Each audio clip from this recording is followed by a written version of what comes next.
"Lillian," I spoke imperatively, as a sudden recollection flashed through my mind.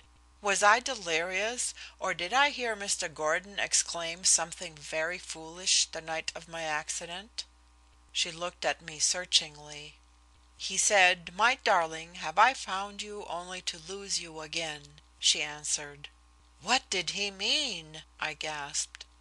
"That he must tell you himself, Madge," she said gravely. "For me to guess his meaning would be futile. Shall I telephone him to come over, and will you see Harry for a moment or two now?" "Yes, to both questions," I answered. "Well, Lady Fair, they haven't made you take the count yet, have they? By Jove, you're prettier than ever." Ushered by Lillian, Harry Underwood came into my room with all his usual breeziness and stood looking down at me as I lay propped against the pillows Lillian had piled around me. It was the first time I had seen him since the night of our dinner, when, with the wild idea of punishing Dicky for his foolishness regarding elderly Mr. Gordon, I had carried on a rather intense flirtation with Harry Underwood.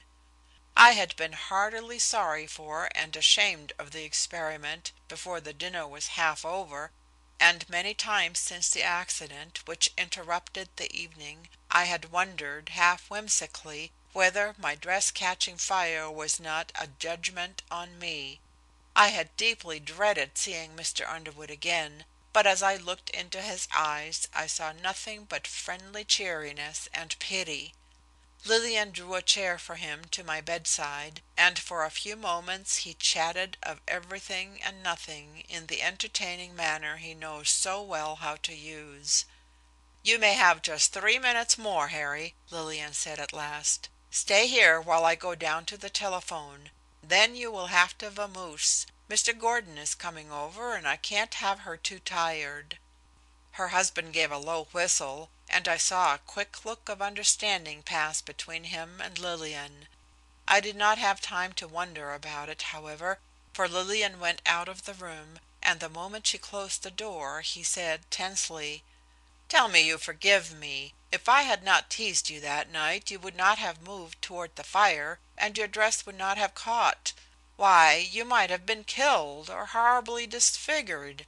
I've been suffering the tortures of Hades ever since. But you will forgive me, won't you? I'll do any penance you name." Through all the extravagance of his speech there ran a deeper note than I had believed Harry Underwood to be capable of sounding. As his eyes met mine, I saw that there was something as near suffering in them as the man's self-centered, careless nature was capable of feeling. I saw my opportunity. "Yes, I'll forgive you everything if you'll promise me one thing which will make me very happy." He bit his lip savagely. I think he guessed my meaning. But he did not hesitate.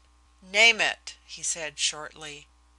"Don't hurt Lillian any more about the change in her appearance, or object to her having her child with her," I pleaded.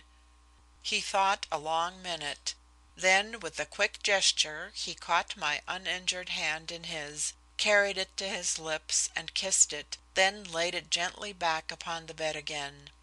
"Done," he said gruffly. "It won't bother me much for a while anyway. Your friend Gordon wants me to go with him on a long trip to South America. I'm the original white-haired boy with him just now for some reason or other, and it's just the chance I have wanted to look up the theatrical situation down there. Perhaps I can persuade the old boy to loosen up on some of his bankroll and play angel. But anyway, I'm going to be gone quite a stretch, and when I come back I'll try to be a reformed character.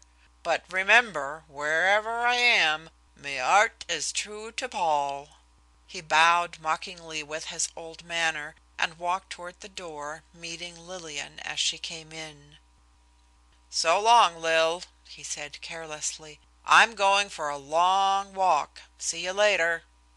She looked at him searchingly. "All right," she answered laconically, and then came over to me. "Mr. Gordon will be here in a half hour," she said. "Please try to rest a little before he comes."